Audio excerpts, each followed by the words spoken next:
नमस्कार दोस्तों, आपका स्वागत है एग्जाम क्रैक SS1 में। अगर आप रेलवे के एग्जाम की तैयारी कर रहे हो तो ये वीडियो आपके लिए बहुत ही महत्वपूर्ण होने वाली है, क्योंकि इस वीडियो में आपको बताता हूँ मैथ के कुछ इंपॉर्टेंट क्वेश्चन जो कि रेलवे की परीक्षाओं में बार बार पूछे जाते हैं। जिस तरह क्वेश्चन इस पार्ट में दिए हैं उसी तरह क्वेश्चन आपके एग्जाम में भी आएंगे। ये पार्ट नंबर 18 है और इससे पहले वाले पार्ट आपने नहीं देखे हैं तो हमारे चैनल की प्लेलिस्ट में जाकर जरूर दें, क्योंकि ये सारे पार्ट बहुत ही इंपॉर्टेंट हैं। चलिए शुरू करते हैं आज की क्लास। देखिए, अगर आप डेली हमारी एक वीडियो देख रहे हो तो आपका मैथ रीजनिंग 1 से 2 महीने में इतना अच्छा हो जाएगा कि आप रेलवे का कोई भी एग्जाम बहुत ही आसानी से निकाल सकते हो। चलिए शुरू करते हैं आज की क्लास। आज का क्वेश्चन नंबर पहला, ये क्वेश्चन नंबर पहला है। इस क्वेश्चन में आपसे कह रहा है 54 का वर्गमूल क्या होगा। मतलब आपको बताना है कि इसका वर्गमूल क्या होगा। देखिए, आप वीडियो को पॉज करिए और खुद से क्वेश्चन को बनाने की कोशिश करिए। जब आप क्वेश्चन को खुद से बनाएंगे, अगर आपसे क्वेश्चन बन जाता है तो उस क्वेश्चन को आप जिंदगी भर नहीं भूलेंगे, यानी कि वो तरीका आपको याद हो जाएगा। तो देखिए, हमारे साथ संख्या दी गई है 54 76, 54 76 संख्या दी गई है। वर्गमूल क्या होता है? दो संख्याओं से मिलकर बनता है। हम यहाँ बनाएंगे जोड़ा। देखिए, यहाँ इसका दो का जोड़ा बना दिया कि दो संख्याओं से मिलकर वर्गमूल बनता है। और बाद में जितनी संख्या बने उनका जोड़ा बना दो, जितनी संख्या यहाँ बनती है बाद में उसका जोड़ा। अब देखिए, जब आपका इकाई अंक इसमें 6 है। अब 6 किसके स्क्वायर में आता है? एक तो 4 के स्क्वायर में आता है और एक 6 के स्क्वायर में 6 आता है। देखिए, अब जो आपका आंसर आएगा उसका इकाई अंक या तो 4 होगा या 6 होगा। और 4 और 6 देखिए चारों ऑप्शन में दिए गए हैं। अब हम क्या करेंगे? देखिए, यहाँ जो हमारा जो बनने है ये 54। देखें, 54 से पहले किसका स्क्वायर आता है? जस्ट पहले, यानी 54 से जस्ट पहले किसका स्क्वायर आता है? तो देखिए, 7 का स्क्वायर होता है, 7 का स्क्वायर होता है 49। 7 का स्क्वायर होता है 49। अब हम क्या करेंगे? देखिए, 7 के, ये तो पता चल गया हमारे साथ ऑप्शन ए आंसर नहीं होगा, ऑप्शन सी आंसर नहीं होगा, या तो आपका आंसर बी होगा या फिर डी होगा, या बी आंसर होगा आपका या डी होगा। दो ऑप्शन कट गए, क्योंकि हमारा जो पहली संख्या 7 आएगी। अब 7 के साथ में 4 आएगा या 6 आएगा, ये हमें देखना पड़ेगा। देखिए, 7 के बाद में क्या संख्या आती है? 8। 7 के बाद में आती है 8। हम 7 को 8 से गुणा करेंगे तो 7 अट्ठे होता है 56। 7 अट्ठे होता है 56। जो ये 56 आया है, जो इस 54 से क्या है? बड़ी संख्या है। 54 से क्या है? 56 बड़ी संख्या है। तो हम देखिए, जो 56 आया है, 56 से जो 54 है छोटी संख्या है। यानी कि जो हमारा 56 आया, तो ये 56 54 से, 54 से मतलब 54 छोटा है 56 से, तो हम क्या लेंगे? छोटी संख्या लेंगे, छोटी संख्या लेंगे। देखिए, जो हमारा जो गुणा करने पे हमारा 56 आया, ये क्या है? 54 से बड़ा, 54 से बड़ा है, 54 से बड़ा है, तो हम लेंगे छोटी संख्या। और ये संख्या छोटी आती, 54 से छोटी आती, तो हम लेते बड़ी संख्या। तो हमारे 7 के साथ में होगा 4, 7 के साथ में आएगा 4, यानी कि 74 हमारा आंसर हो जाएगा। देखिए, मैं आपको बता दूं, दोबारा आपको समझाता हूँ मैं आपको।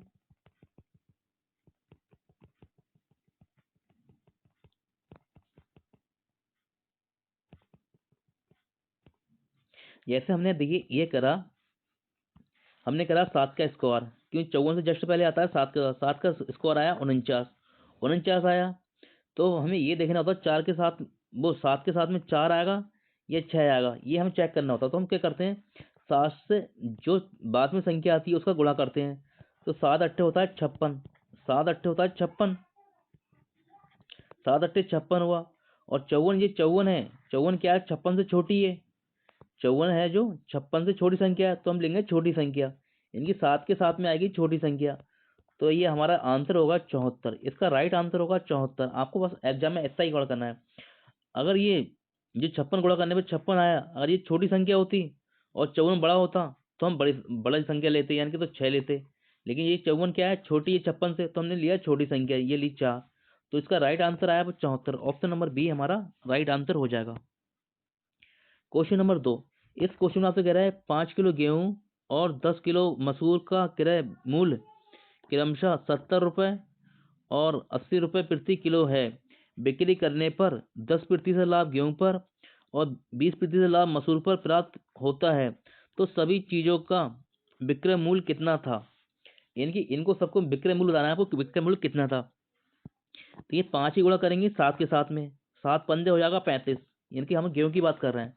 7 पंजे 35, यानी कि ये होगा 350, 350। और 35 से हटेगा तो बटे में आ जाएगा 100। 35 से हटेगा तो बटे में आ जाएगा 100,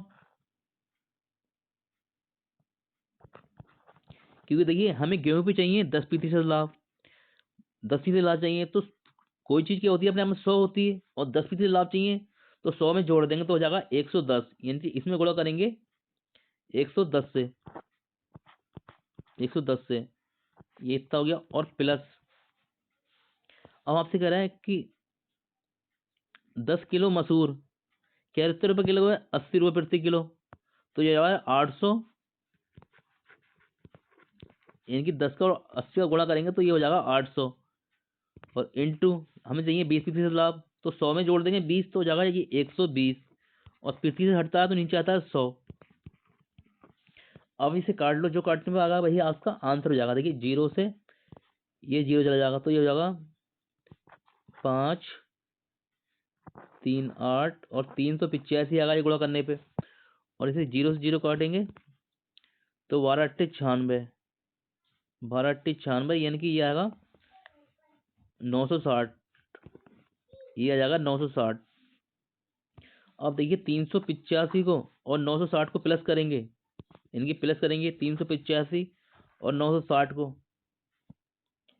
तो ये कितना आ जाएगा आपका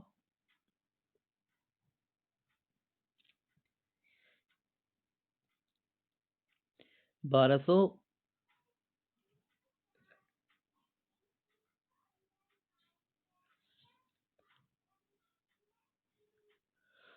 5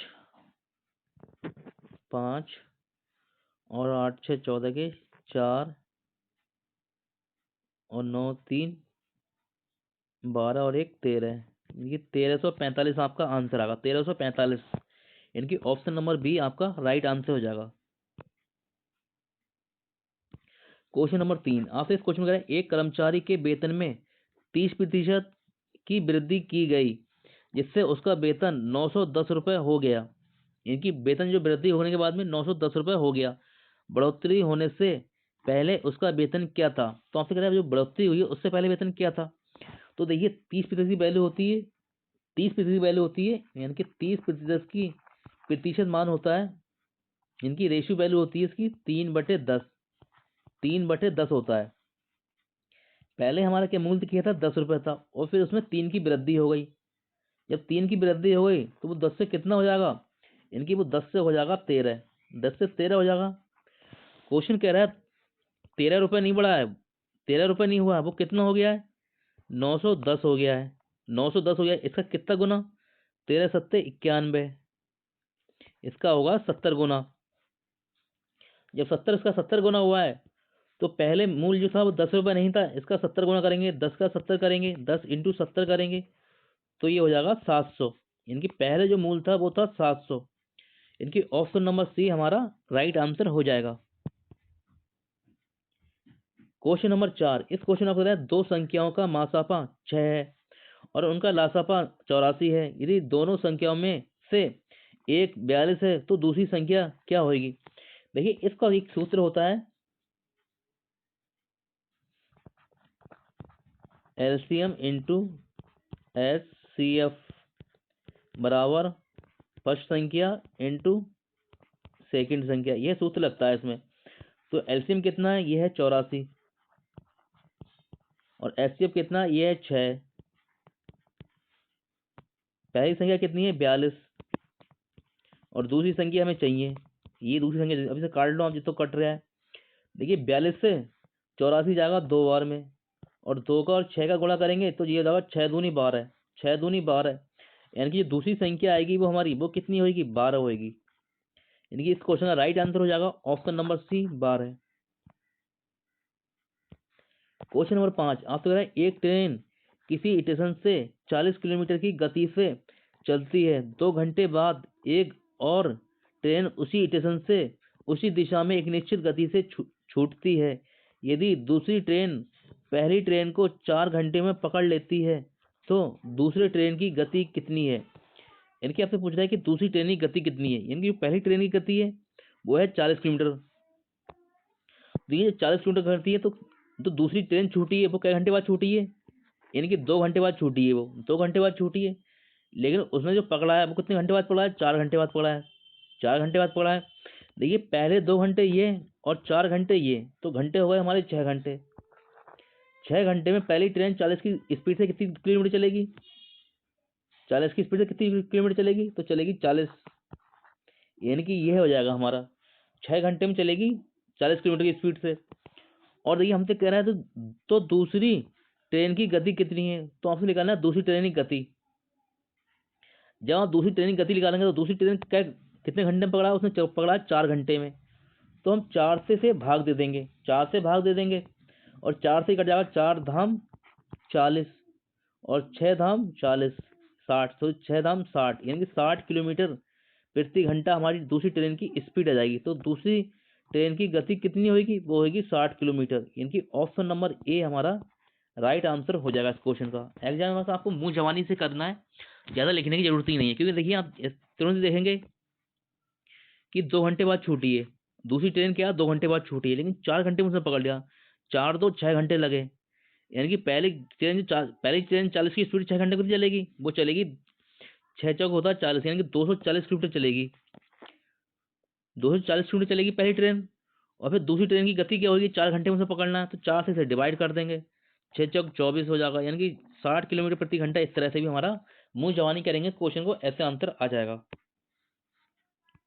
क्वेश्चन नंबर 6 आपसे कह रहा है एक नाव जिसकी शांत जल में चाल क्या है 15 किलोमीटर है, 15 किलोमीटर प्रति घंटा है, और 4-5 घंटे में धारा की दिशा में 30 किलोमीटर जाती है और धारा के विपरीत दिशा में चलकर वापस आती है, तो धारा की चाल ज्ञात की। तो धारा की चाल पूछ रहा है। देखिए जो आने जाने में टाइम लग रहा है वो उन्हें कितना लग रहा है? वो लग रहा है 4.5 घंटे का, आने जाने में टाइम लग रहा है 4.5 घंटे का। तो देखिए वो 30 किलोमीटर गए होंगे, हमने माना जो नाव की चाल है वो है x किलोमीटर, इनकी धारा की चाल है वो है x किलोमीटर। तो 30 किलोमीटर गए होंगे, वो गए होंगे, पहले नाव की चाल है 15 और प्लस x और फिर वो 30 किलोमीटर गए होंगे। अब क्या होगा, जब धारा की विपरीत दिशा में जा रहे हैं तो चालें क्या होती है? माइनस हो जाती हैं। तो 15 में से माइनस एक्स होगा, तो ये इसमें जो टाइम लगा है वो लगा है 4.5 घंटे का, ये टाइम लगा 4.5 घंटे का, 4.5 घंटे का टाइम लग रहा है। तो अब देखिए इसे तो आप अगर इक्वेशन बना के हल करेंगे तो आपको बहुत टाइम लग जाएगा। बस इसे आप ऑप्शन उठाइए और एक्स की वैल्यू ऑप्शन से रखिए, और जिससे 4.5 बन जाए वही आपका आंसर हो जाएगा। देखिए अगर 4 को हम लिया, ऑप्शन नंबर ए को हम लें, अगर एक्स की जगह पे 4 रखते हैं, यानी कि एक्स बराबर 4 रखें, तो देखिए 15 4 यहाँ हो जाएगा, 15 4 19, यानी कि 15 4 19 होगा, और 19 से 30 आसानी से नहीं कटेगा। और देखिए यहाँ पर फिर आसानी से नहीं कटेगा, और 15 में से 4 जाएगा तो 11, और 11 से ये भी 30 नहीं कट पाएगा, यानी कि 4.5 घंटा हमारा इस तरह से नहीं बन पाएगा।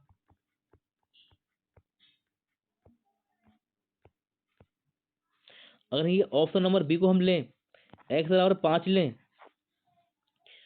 एक्स बराबर 5 लें तो इसमें जोड़ेंगे तो ये हो जाएगा 15 5 20, ये हो जाएगा 20, और इसमें से 5 घटाएंगे, अगर 15 से 5 घटाएंगे तो 10 हो जाएगा। देखिए अब इसे हम काटेंगे तो ये कट जाएगा पूरा, ये यहाँ आ जाएगा 3 कि 0 से इसे कट गया, और 20 से 0 से इसे काटेंगे तो ये हो जाएगा 1.5, एक ही, जब हम 2 से 3 में भाग देंगे तो ये 1.5 हो जाएगा। देखिए 1.5 ये और 3 ये, तो कितना हो जाएगा 4.5, यानी कि इससे हमारा राइट आंसर आएगा वो आएगा ऑप्शन नंबर बी।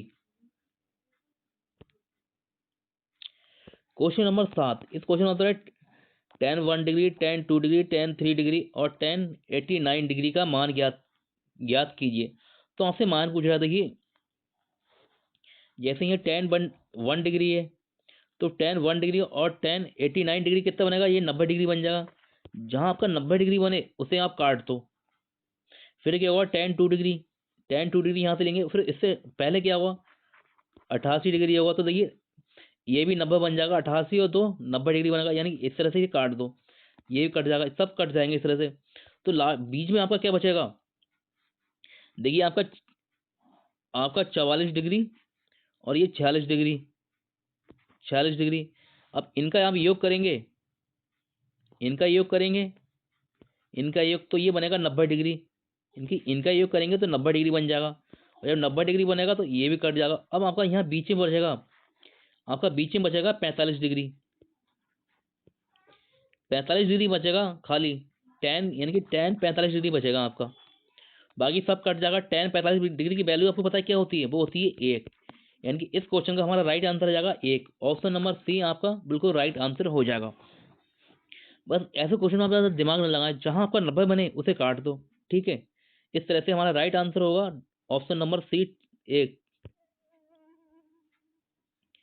इस क्वेश्चन नंबर 8 है, आपसे कह रहा है ए बराबर 4 सेंटीमीटर दिया है, यानी कि जो ए ही है ये है 4 सेंटीमीटर, और आपसे कह रहा है बी बी ही दिया गया है 15 सेंटीमीटर, यानी कि जो बी ही है ये दिया है 15 सेंटीमीटर। और आगे आपसे कह रहा है कि सी ई है वो है 2.5 सेंटीमीटर, यानी कि सी ई ये है 2.5 सेंटीमीटर। तो आपसे कह रहा है कि डी ई का मान क्या हुआ, यानी कि जो डी ई है इसका मान क्या हुआ, मान हमने इसका मान लिया एक्स। तो देखिए इस क्वेश्चन को हल करने का शानदार तरीका होता है ए इंटू बी ई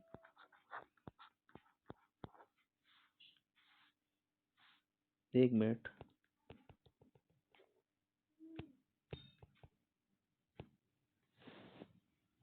देखिए ए इंटू ए ये वाला हो जाएगा, और फिर बी ये वाला, बी बराबर बराबर सी सी ये वाला, सी ई, और फिर आखिर में इंटू, और हमसे ये पूछ रहा है ई डी, डी ई पूछ रहा है, यानी कि डी और ई पूछ रहा है। तो अब इसकी वैल्यू रख लो आप, देखिए ए बराबर दिया गया आपको 4 सेंटीमीटर, ए बराबर दिया गया 4, तो ये 4 आ जाएगा इंटू, और आपका बी दिया गया 15 सेंटीमीटर, बी दिया है 15 सेंटीमीटर, ये 15 आ जाएगा बराबर, और सी ई ये दिया गया है आपको 2.5 सेंटीमीटर, 2.5 सेंटीमीटर, और ये डी हमने माना है एक्स, इसे हमने एक्स माना था, इसे रख दो आप, एक्स रख दो। अब इसे आप काट लो, देखिए यहाँ से ये पॉइंट हटेगा तो एक यहाँ जीरो बढ़ जाएगा, यहाँ जीरो बढ़ जाएगा। अब इसे हम 25 से काटेंगे, 25 छक्का होता है 150, यानी कि 6 बार कट जाएगा। जब 6 बार कटेगा तो अब क्या करना है आपको, ये 4 की और 6 की गुणा कर देंगे, 4 की 6 की 6 चौक 24, यानी कि आपको डी ई बराबर आएगा, वो आ जाएगा 24 सेंटीमीटर। 24 सेंटीमीटर आपका आंसर हो जाएगा, 24 सेंटीमीटर, यानी कि दिया दिया है ऑप्शन नंबर सी हमारा इस क्वेश्चन का राइट आंसर होगा। क्वेश्चन नंबर 9, इस क्वेश्चन में आपसे देखिए कह रहा है यदि प्रेक्षणों में 14, 22, 16, 24, 12, 8, 4, 18, 12, 10 में से प्रत्येक में 10 की वृद्धि कर दी जाए तो इनका नया माध्य कितना होगा। आपसे कह रहा है कि 10 की वृद्धि की जाए प्रत्येक में तो इनका नया माध्य कितना होगा। देखिए एग्जाम में आप ऐसे करने मत बैठ जाना, जैसे आप यहाँ 10 14 दिए गए तो 14 में आप 10 जोड़ेंगे तो 24 कर देंगे, और फिर 22 में 10 जोड़ेंगे तो आप इसे 32 कर देंगे, फिर 16 में 10 जोड़ेंगे तो आप इसे 26 कर देंगे। ऐसे मत करना एग्जाम में, ऐसे करने में आपको बहुत टाइम लग जाएगा, क्योंकि एग्जाम में आपका सिर्फ दिमाग घुमाता है, ठीक है। क्वेश्चन नहीं घुमाता, सिर्फ आपका दिमाग घुमाता है कि आपको वो जानना चाहता है कि आप कितने माइंडेड हैं। क्यों, देखिए आपसे कह रहा है कि 10 की वृद्धि करता है, यानी कि प्रत्येक संख्या में वृद्धि हो रही है। अब मान लिया खाली हम इन संख्याओं का माध्य निकालें, खाली इनका माध्य निकालें, और हमसे कह रहा है कि प्रत्येक में 10 की वृद्धि कर रहा है, तो हम माध्य में भी हम 10 की वृद्धि कर देंगे तब भी हमारा आंसर बिल्कुल राइट आएगा, ना कि हम प्रत्येक संख्या में 10 की वृद्धि करें। ऐसा कभी मत करना। देखिए आप इन सबको जोड़ेंगे तो 10, 20, 30, 30, 40, 40, 60, 70, 90, 100, 100, और प्लस 2, 8, 10, 10, 20, 20, 30 और 40, ये होगा 140। एक मिनट, 2, 4, 2, 6, 6 6 12, 12 4 16, 16 2 18, 18 8, 18 8 26, 26 4 30, 30 और 10 40, इनकी 40 और 100 को जोड़ेंगे तो ये आएगा 140, 140 आएगा। अब इसका मान निकालेंगे, संख्या कितनी दी गई है, 10 दी गई है, 10 से डिवाइड कर देंगे तो ये 14 आएगा। और प्रत्येक में क्या करना है, 10 की वृद्धि करना है। आपसे कह रहा है कि प्रत्येक में 10 की वृद्धि, तो इसमें हम 14 में 10 की वृद्धि करेंगे तो हमारा जो नया माध्य बनेगा, क्योंकि हमारा माध्य अभी आया 14 और प्रत्येक में 10 की वृद्धि करना है तो माध्य में 10 की वृद्धि करेंगे तो जो हमारा नया माध्य बनेगा वो बनेगा 24, यानी कि 24 इस क्वेश्चन का राइट आंसर हो जाएगा। ऑप्शन नंबर डी इसका राइट आंसर होगा 24। एग्जाम में बस ऐसा आपको करना है, ना कि प्रत्येक संख्या में आपको 10 की वृद्धि करना है। आपको सबका माध्य निकाल के और खाली माध्य में आपको इस तरह से 10 जोड़ देना है। क्वेश्चन नंबर 10 आपसे कह रहा है कि दिए गया पाई चार्ट में, यानी कि आप अगर क्वेश्चन में पढ़े तो आपको क्वेश्चन में कह रहा है दिल्ली से प्रवास करने वाले लोगों की संख्या के संगत वृत्तखंड का केंद्र कोण कितना है, यानी कि वृत्तखंड का केंद्र कोण कितना है, कितना दिल्ली का पूछ रहा है आपसे। दिल्ली में प्रवास करने वाला तो दिल्ली का कितना, देखिए दिल्ली का ये है, यहाँ से ये दिल्ली का है तो दिल्ली का कितना है, 30 डिग्री है, सॉरी 30% है। तो 30% और हमें पूछ रहा है पूरे उसका पूछ रहा है, वृत्तखंड का पूछ रहा है। तो दिल्ली के में प्रवास करने वाले वृत्तखंड का कोण कितना पूछ रहा है, केंद्र का कोण पूछ रहा है हमसे।